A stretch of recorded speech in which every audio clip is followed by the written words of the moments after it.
Felipe V de España, duque de Anjou, de la dinastía Borbón, nacido en Versalles, fue rey de España desde 1700 hasta su muerte en 1746. Se convirtió en el primer rey de la Casa Borbón en España. Su reinado fue el más prolongado de la historia en este país. Era nieto del rey francés Luis XIV y María Teresa de Austria, infanta de España. Luis XIV y los reyes europeos habían pactado que el heredero del trono en España, ante la previsible muerte sin herederos de Carlos II, adjudicaba a José Fernández de Baviera todos los reinos peninsulares, así como Cerdeña, los Países Bajos españoles y todos los territorios americanos. Francia se quedaría con Guipúzcoa, Nápoles y Sicilia, mientras que Austria se quedaría con el Milasenado. Tras la muerte de José Fernández de Baviera, se negoció un nuevo tratado de partición donde se reconocía como heredero al archiduque Carlos, bisnieto de Felipe III de España. La triste noticia de la muerte de Carlos II, el 1 de noviembre en Madrid, llegó a Versalles el 6 de noviembre. Luis XIV presenta a su nieto Felipe, de 17 años, en la corte con estas palabras: «Señores, he aquí el rey de España». El Imperio Español y todas las monarquías europeas, a excepción de la Casa de Austria, reconocieron al nuevo rey Felipe V. Entró en España por Irún el 22 de enero de 1701 y realizó su entrada en Madrid el 18 de febrero. En septiembre, Felipe se casó con María Luisa Gabriela de Saboya, y su hermano, el duque de Borgoña, se había casado con la hermana de María Luisa, con lo que el matrimonio de las dos hermanas con dos hermanos iba dirigido a lograr una alianza con Saboya y a facilitar la entrada francesa en Italia. A pesar de que la posibilidad de que Felipe heredara el trono francés era remota, la perspectiva de una unión de las coronas de España y Francia bajo la Casa de Borbón era temida por el resto de las potencias. Ante esta situación, Guillermo III, rey de Inglaterra y Escocia, junto con los Habsburgo austriacos, firmaron en septiembre de 1701 el Tratado de la Haya. Y en 1702 esta alianza declaró la guerra a Francia y España, por lo que comienza la Guerra de Sucesión Española, que duró hasta 1714. Fue un conflicto internacional, pero también un conflicto civil, pues mientras la corona de Castilla y Navarra se mantenían fieles al candidato borbónico, la mayor parte de la corona de Aragón, especialmente por el temor de la burguesía y la nobleza a perder sus ventajas económicas, prestó su apoyo al candidato austriaco. Los combates fueron favorables a las tropas felipistas, que tras la victoria de Almansa obtuvieron el control sobre Aragón y Valencia. En 1713, el archiduque Carlos fue elegido emperador de Alemania. Las potencias europeas, temerosas del excesivo poder de los Habsburgo, retiraron sus tropas y firmaron el Tratado de Utrecht, en el que España perdía sus posesiones en Europa y conservaba los territorios de ultramar y metropolitanos, a excepción de Gibraltar y Menorca, que pasaron a Gran Bretaña. Felipe fue reconocido como legítimo rey de España por todos los países, con excepción del archiduque Carlos, ya emperador, que seguía reclamando el trono español. A pesar de las condiciones personales y de su enfermedad, que le sumía en largas demencias, durante su largo reinado, Felipe V consiguió reconstruir la hacienda, el ejército y la armada, y su logro fundamental fue la centralización y unificación administrativa y la creación de un Estado moderno. Los decretos de nueva planta impusieron el modelo jurídico, político y administrativo castellano en los territorios de la Corona de Aragón, que habían tenido las pretensiones del candidato austriaco. Solo las provincias vascongadas y Navarra y el Valle de Arán conservaron sus fueros e instituciones forales tradicionales por su demostrada de fidelidad al nuevo rey durante la Guerra de Sucesión Española.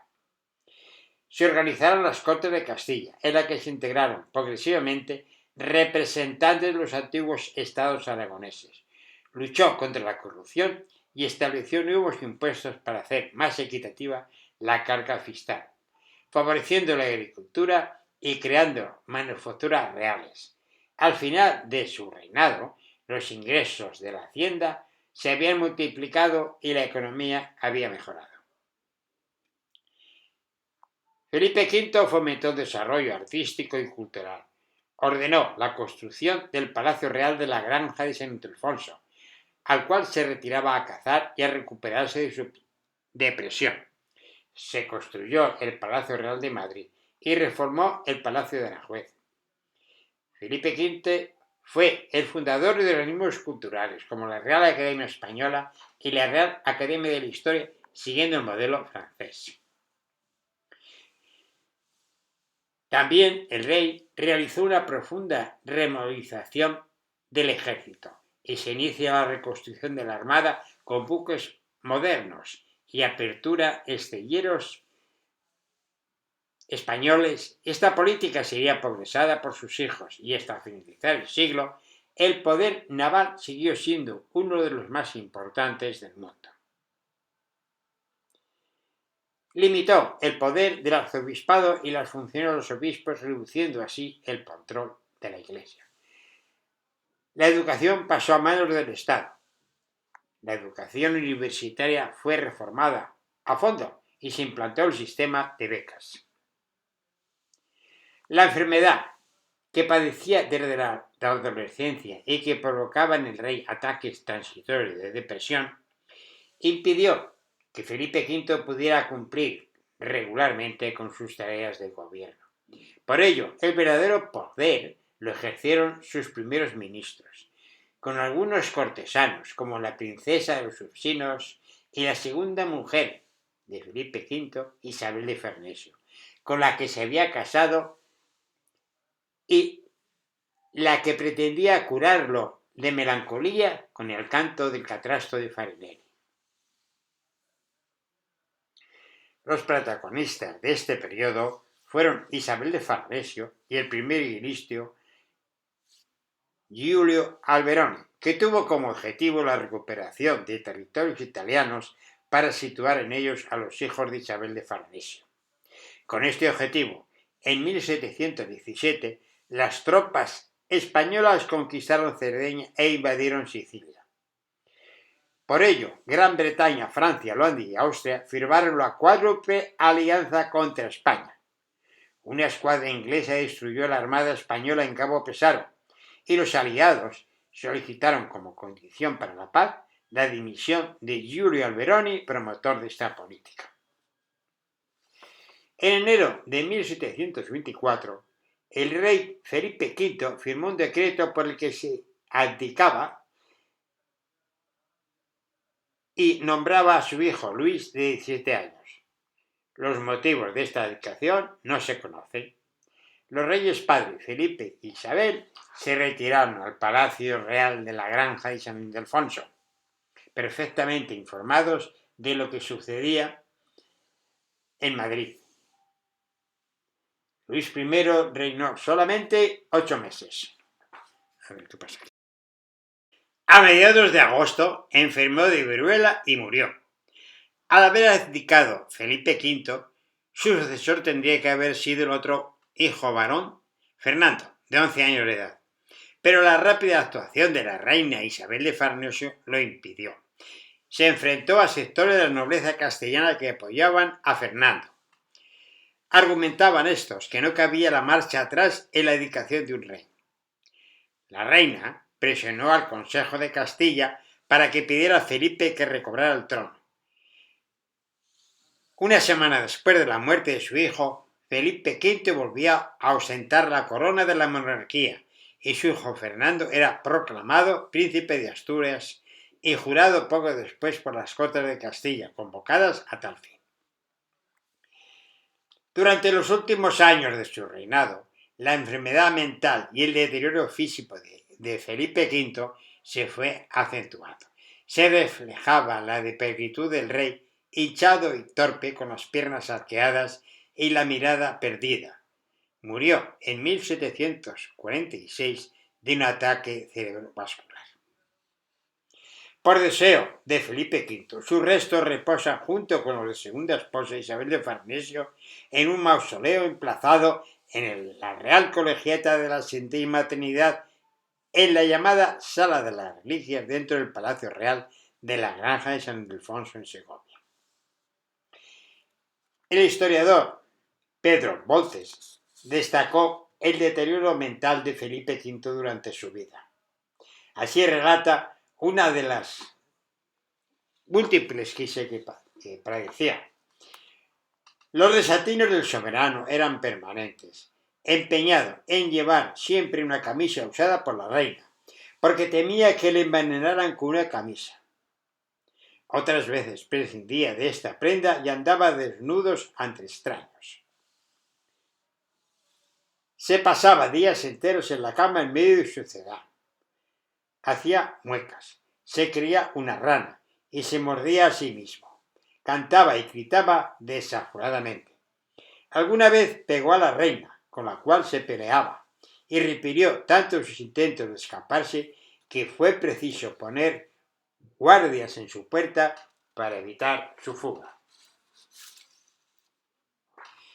A diario tomaba su plato favorito, gallina hervida. Le acompañaba con pócimas cuyas propiedades estimulaban, según él, su vigor sexual. Cada mañana, antes de levantarse, desayunaba cuajada y un preparado de leche, vino, yemas de huevos, azúcar, clavo y cinamomo. El duque de Saint-Simon, embajador de Francia, que se atrevió a probarlo, lo describió como un brebaje de sabor grasiento, aunque reconoció que se trataba de un reconstituyente. Las cortinas de palacio siempre impedían la entrada de la luz. El rey vivía obsesionado para que ningún rayo del sol le tocara. No lo soportaba. Creía enloquecido que el sol le penetraba en el cuerpo hasta alcanzar los órganos vitales con la intención de destruirlos. Cuando trasladó la corte a Andalucía, invirtió los horarios. Cenaba a las 5 de la mañana. A las 7 u 8 se iba a la cama. A las 12 de mediodía tomaba su brebaje para el vigor sexual. Y una hora más tarde comenzaba a vestirse. El día para él se iniciaba con la caída del sol. Sus colaboradores y la propia reina no podían seguir su ritmo.